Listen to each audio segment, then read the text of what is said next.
Kami dari kelompok 5 dan tonton video kami. Korupsi yang terjadi di Indonesia saat ini sudah dalam posisi yang sangat mengkhawatirkan dan begitu mengakar dalam setiap sendi kehidupan. Perkembangan praktek korupsi dari tahun ke tahun pun semakin meningkat, bahkan dilakukan dalam semua kalangan masyarakat. Maraknya kasus tindak pidana korupsi di Indonesia tidak lagi mengenal batas-batas siapa, mengapa, dan bagaimana. Tidak hanya pemangku jabatan dan kepentingan saja yang melakukan tindak pidana korupsi, baik di sektor publik maupun privat. Tetapi tindak pidana korupsi sudah menjadi suatu fenomena yang lumrah. Negatif dari korupsi berupa hambatan bagi negara Indonesia untuk lebih maju. Selain itu juga dapat memperlambat pertumbuhan ekonomi di Indonesia yang dapat berakibat kemunduran dalam segi pembangunan dan lain sebagainya. Maka tindakan korupsi harus dibasmi agar negara Indonesia menjadi negara maju anti korupsi.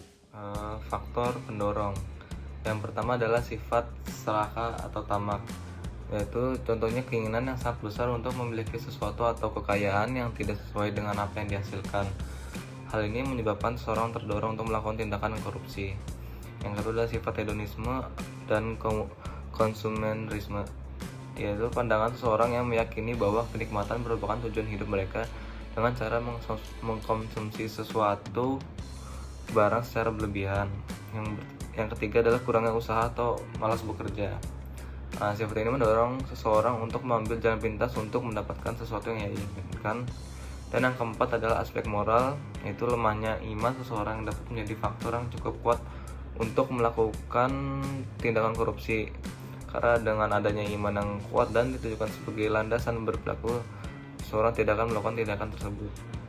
Yang kelima adalah aspek sosial, dorongan dari sebagian atau bahkan seluruh anggota keluarga yang menginginkan sesuatu yang lebih dari apa yang dimiliki sehingga mendorong seseorang untuk melakukan tindakan korupsi. Kita dapat mengambil nilai kemanusiaan dalam menghindari korupsi. Nilai ini mengandung arti kemanusiaan yang artinya jangan merugikan sesama manusia satu dengan yang lainnya. Manusia itu saling membantu, bukan saling merugikan yang lainnya. Kita juga dapat mengambil nilai moral dalam menghindari korupsi, yaitu nilai yang mengandung perbuatan baik dan buruk. Hal ini untuk mengetahui pedoman kehidupan manusia secara umum. Perbuatan korupsi merupakan perbuatan yang menyimpang dari keteraturan sosial, yang mana dampaknya dapat menimbulkan banyak masalah oleh perbuatan korupsi tersebut.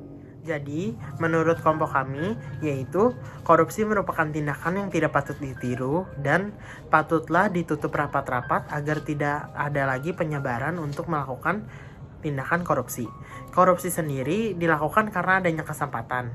Jadi, baiklah kita sebagai generasi muda untuk menutup rapat-rapat kesempatan-kesempatan bagi seseorang untuk melakukan tindakan korupsi. Terima kasih. Say no to korupsi dan Indonesia bakal lebih maju tanpa korupsi.